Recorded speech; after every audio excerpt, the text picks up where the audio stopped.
Salut les amis, Salut. nouvelle vidéo encore une fois aujourd'hui où là on va parler d'une arme assez puissante et que tout investisseur, enfin on va voir que ça dépend des situations mais que chaque investisseur, s'il peut le faire, doit l'utiliser. C'est clair. C'est le pouvoir du différé. Ouais, une arme bancaire redoutable et que forcément les investisseurs aguerris connaissent et qui n'hésitent pas à l'utiliser parce que vous allez voir que c'est vraiment intéressant. J'ai même envie de vous dire, ça devient même je pense, plus important des fois si on compare par rapport au tout ce qui est taux, enfin ce qui diffère un peu, mais je veux dire, c'est pas ça qui les conditions, toutes les conditions qu'on peut retrouver, que ce soit le taux, l'assurance, etc. Certes, c'est important, on est d'accord, mais le différé, ça devient une arme qui est très très puissante dans le cas où effectivement, si vous arrivez à vous faire, je sais pas, 6-8 mois de trésorerie. Et même en plus, si vous faites de la colocation ou de la location courte durée, vous allez voir que les chiffres peuvent très très vite monter. Donc effectivement, c'est une arme très puissante que si vous pouvez l'utiliser, c'est top quoi. Donc on va pas se gêner. Ouais. Avant d'aller plus loin, on vous invite, si c'est pas déjà fait, à vous abonner, à liker la vidéo et notamment à activer la petite cloche pour ne rien louper des prochaines vidéos. Ça vous permet justement d'être alerté et d'être averti dès qu'une vidéo sort et voilà, tout simplement. Donc on vous invite à le faire. Voilà. Donc on revient au différé. Donc déjà ce qu'il faut savoir, c'est que vous avez deux types de différé. Oui, c'est clair. Donc on a le différé total. Là on va juste inclure l'assurance. Là en gros vous ne payez vraiment que l'assurance du crédit, même pas l'assurance pénaux, etc. Donc c'est plutôt pas mal. C'est ce qui peut faire énormément de trésorerie si je sais pas. Vous faites un différé de 1 an par exemple, ça peut être important.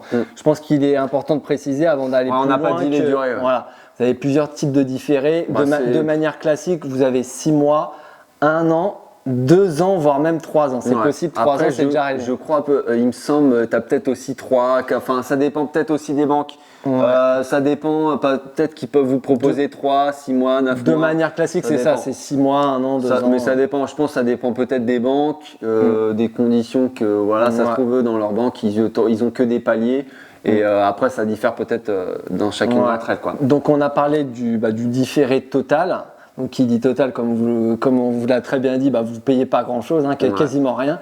Et puis, vous avez le différé partiel qui peut être intéressant aussi. Vous allez comprendre pourquoi. Et donc là, vous payez toujours l'assurance du crédit. Mais par contre, cette fois, vous rajoutez les intérêts. Donc vous payez les intérêts, comme on a dit, pendant 1, 2 ans, 3 ans, je sais pas. Après, effectivement, même en rajoutant les intérêts, ça dépend de votre projet, mais logiquement, c'est pas non plus énorme. C'est ce que j'allais dire. Donc pourquoi c'est intéressant? Donc, comme tu l'as très bien dit, c'est pas énorme en termes de. D'ailleurs, nous, c'est ce qu'on a fait. Et donc, vous payez vraiment que dalle et en fait, vous ne payez pas énormément d'intérêts par rapport à un différé total où là, forcément, la banque se rattrape forcément et donc vous payez un peu plus d'intérêts par rapport à un différé partiel, pardon. Mais donc, vous voyez, à un moment donné, il faut faire le pour et le contre. Après, ça dépend de vous. Mais je pense qu'il est peut-être plus intéressant d'adopter un différé partiel. Ça dépend si effectivement, ça dépend des conditions que la banque vous propose. Et après, ça va faire le pour et le contre. J'ai envie de vous dire. Donc donc vous avez vu les deux types de différés et vous voyez tout de suite que c'est super intéressant. Après, effectivement. Il y a plusieurs paramètres à prendre en compte, donc effectivement… Le projet en lui-même, sa situation personnelle. Parce qu'effectivement, encore une fois, si, admettons, vous avez un projet et que vous n'avez pas de travaux, et que vous demandez, est-ce que, monsieur le banquier, est-ce que je peux avoir un différé ? Il va vous regarder, il va vous faire, mais pourquoi vous voulez un différé ? En plus, si vous avez le toupet de lui dire, c'est pour me faire de la trésorerie, etc. Alors là, je pense qu'il va vous regarder, il va mal le prendre. Là. Non, mais voilà, je pense qu'on va vous donner quelques astuces. Et voilà, le différé, faut l'amener dans le sens où c'est quelque chose que vous avez vraiment besoin. C'est pas, comme tu l'as très bien dit, pour me faire de la trésorerie, pour me faire du cash, etc. Disons qu'il faut qu'il y ait une raison valable, c'est ça. Et vraiment valable pour que vous demandiez un différé. Sinon, le banquier va vous dire non tout de suite. Et d'ailleurs, vous allez voir, comparé à nos deux projets, vous allez voir qu'on a tenté, on va vous réexpliquer. Mais effectivement, il faut que vous ayez une raison valable. Donc déjà, de base, effectivement, le mieux, c'est avoir des travaux. C'est ça. Et effectivement, généralement, enfin, si vous avez beaucoup de travaux, plus vous avez de travaux, plus les banques acceptent forcément un différé. Elles ne vont pas vous dire non et vous avez 2-3 000 € de crédit et que vous avez 1 an de travaux. C'est ça. Les banques, elles vont, vous accepter. Elles sont quand même compréhensives. Ah oui, c'est un peu logique. Donc il y a ça effectivement, et puis le fait que peut-être, notamment par rapport au profil, à votre situation. Par rapport à la situation, si vous êtes étudiant. Ouais, c'est ça. Si vous êtes jeune étudiant et que vous l'amenez dans le sens que voilà, monsieur le banquier, je suis jeune, je suis encore étudiant et il me faut un différé de crédit parce que voilà, si je paye déjà les mensualités, j'ai même pas d'épargne de côté. Ça peut être aussi une condition, une chose à amener au banquier. Voilà, monsieur, je suis jeune, j'ai pas d'épargne, ça va être compliqué pour moi, quoi. Ouais, c'est surtout dans le sens, j'ai pas beaucoup de sous et voilà, pour se faire un tout petit fonds de sécurité, ne serait-ce que vous demander quelques mois, ça peut se valoir dans le sens où voilà, la banque, c'est juste qu'il veut se sécuriser et que dans ce cas-là, il peut lui accorder. Après, je suis pas sûr que vous allez avoir un différé de 1-2 ans. Enfin, faut peut-être pas non plus rêver. Enfin, on sait pas. On sait pas, mais il faut voir après les conditions, ce que proposent les banques. Mais si vous pouvez peut-être gratter quelques mois, je pense, de différé. Donc, on a parlé des travaux. Vous pouvez être jeune, ça peut passer. Vous pouvez être en CDD, ça peut passer aussi parce que voilà, vous n'êtes pas en CDI. Donc vous pouvez rassurer le banquier dans le sens où vous pouvez lui dire voilà, monsieur le banquier, encore une fois, je suis en CDD, ça va être compliqué pour moi. Est-ce que un différé ça peut le faire pour justement avoir de l'épargne de côté, encore une fois, et sécuriser un peu plus la transaction tout simplement. Ouais, exactement. Donc voilà. Donc là, vous avez vu qu'effectivement, ça dépend de beaucoup de choses, de votre situation et puis notamment voilà, si vous avez des travaux, là effectivement vous êtes dans le cas. Et encore une fois, c'est toujours, on l'a beaucoup dit, on le répète, c'est un peu en mode gagnant-gagnant avec la banque, c'est-à-dire que si des fois, effectivement, peut-être le banquier va vous demander des contreparties. Donc à un moment donné, si votre taux réaugmente un tout petit peu, si voilà l'assurance, si vous voyez qu'il se rattrape, ça fait partie du jeu. Il faut savoir accepter. Vous pouvez après renégocier votre assurance et faire une délégation d'assurance, etc. Mais voilà, faut le jouer le jeu à un moment donné, surtout s'il vous accorde votre différé que vous souhaitez. Et puis quitte à après renégocier, que ce soit l'assurance ou le taux, etc. De manière générale, tu l'as très bien dit, il faut faire un geste de sa part. La banque fait un geste de son côté parce que la banque, ça l'arrange pas, différé de crédit. Elle repousse d'1 an le début des mensualités, donc à un moment donné, ça l'arrange pas trop, j'ai envie de vous dire. Donc à un moment donné, il faut de votre part faire un geste, quelque chose, une contrepartie. Faut pas non plus être trop gourmand et lui dire je veux ce taux-là, l'assurance je veux payer que dalle, le différé je veux 3 ans alors qu'en travaux vous en avez juste pour 6 mois. Le banquier va vous dire, mais il va vous regarder, il va se dire mais en fait je vais même pas travailler avec lui parce que il y a rien en retour. Donc à un moment donné, il faut savoir faire le pour et le contre et savoir donner et puis pour recevoir. Dans un sens, faut montrer vraiment les avantages qu'apporte le différé de crédit par rapport à votre situation, comme on l'a dit, et par rapport au projet s'il y a des travaux, etc. Et voilà, le rassurer dans un sens où lui dire forcément c'est plus de sécurité et c'est une trésorerie qui peut potentiellement, si jamais il y a un pépin à l'avenir, peut être récupéré par rapport à ça, quoi. Bon, je pense que vous avez compris que le différé de crédit, c'est une arme redoutable, vraiment puissante. Et vraiment, n'hésitez vraiment pas à l'utiliser si, du moins, vous avez les raisons valables, encore une fois, pour le demander à votre banquier. Et puis, comme on l'a dit, ça vous permet d'avoir une trésorerie, vraiment d'épargner grâce justement au différé de crédit et de vous constituer une petite trésorerie qui peut permettre éventuellement de réinvestir par la suite. Et comme ça, vous enchaînez le deuxième investissement. Grâce justement à ce différé de crédit, quoi. C'est surtout dans le sens où, je sais pas, admettons vous avez fait un très très gros projet et vous avez totalement saturé votre capacité d'endettement. Ça peut peut-être permettre vous faites un maximum de trésorerie en, je sais pas, vous arrivez à faire 6 mois, 8 mois d'exploitation en colocation, location courte durée, que sais-je, et du coup vous arrivez à mettre pas mal de côté.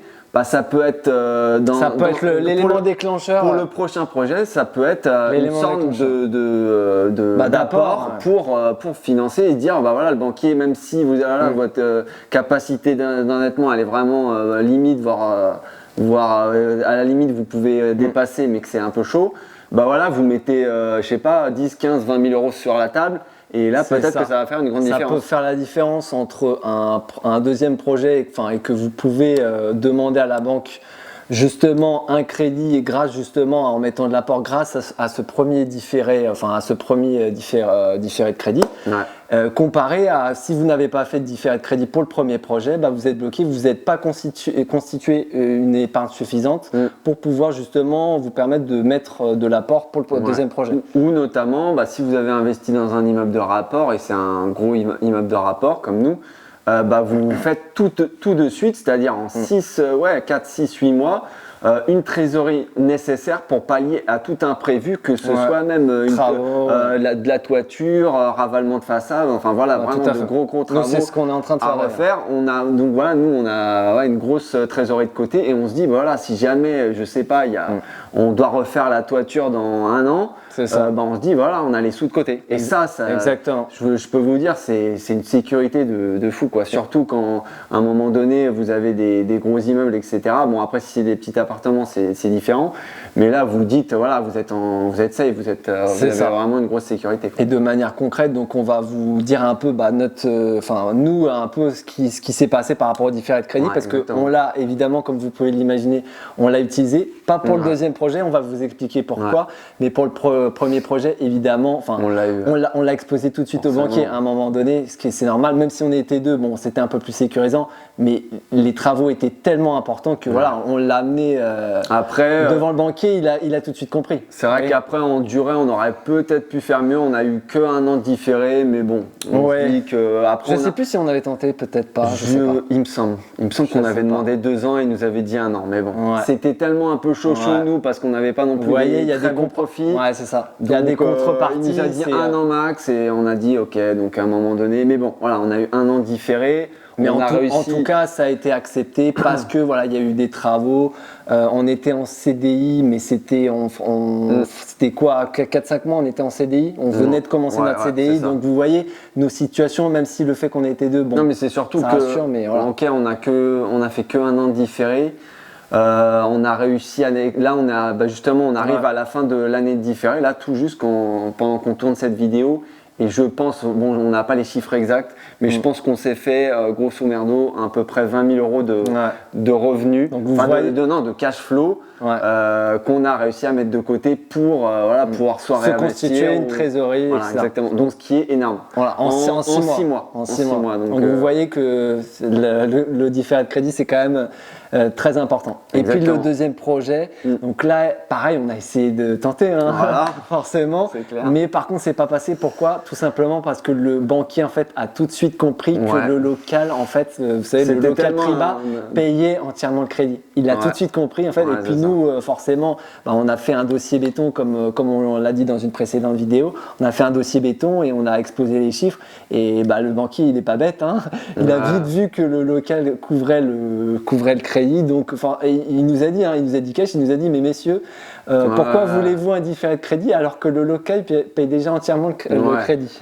On a même sorti toutes les excuses, faire un fonds de sécurité, etc. Mais il n'a rien voulu savoir, étant donné que tout se payait avec le local. Donc, c'est ça. Donc malheureusement on a tenté, mais vous voyez que ça dépend vraiment de chaque situation. Du projet en lui-même. Et si vous n'avez pas vraiment de raison valable, le différé, ça va être un peu compliqué. Ça, c'est compliqué, Donc, si vous êtes en CDI, que vous achetez un appartement, que vous avez pas de travaux, je vois pas comment le banquier, franchement, va vous accepter un différé de crédit. Ça va. Ou alors vous êtes très fort. C'est clair. Ou alors vous êtes très fort. Donc je pense qu'on a fait le tour. N'hésitez pas justement à nous mettre dans les commentaires si vous avez déjà réussi à réaliser un différé. Ou si c'est votre but. Votre but. Et puis en fonction de votre situation, pourquoi on vous a autorisé le différé, si vous avez beaucoup de travaux, etc. Comment vous l'avez exposé à la banque. C'est important. Ça peut être intéressant. Donc n'hésitez pas à nous les mettre dans les commentaires. Nous mettre encore une fois un like, on le répète. Ça nous fait plaisir. C'est très important, un like. à vous abonner si c'est pas encore fait. Bon, quand même. Voilà, c'est ça. Il serait temps. Hein. Voilà.